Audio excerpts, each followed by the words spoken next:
یەکێشتر لە هۆکارەکانی دوورخستنەوەی بەڵاو مصیبەت لەسەر مرۆڤ الاستغفار.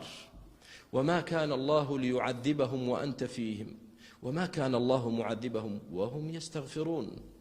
پەروەردگار سزای ئومەتەکەت نادا تا تۆ لە ژیاندابی ئەی محەممەد عليه الصلاة والسلام، ئەی دوای تۆ کە مردی یەک شتێ دەیانپارێزێ لە عەذابی خوا چییە؟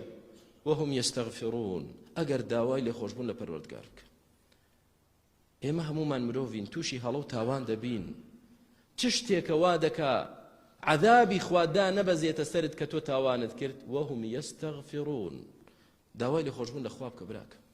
هەڵەت کردووە بگەڕێ وەلای خوا، تەوبە بکە، دەست هەڵگرە لە تاوانەکەت، لە پەروەردگارت بپاڕێرەوە، لێت خۆش بێ، عەفوت کە، پەروەردگار لێت خۆش دەبێ و عەفوت دەکا و عقوبەت نادا و سزاد نادا.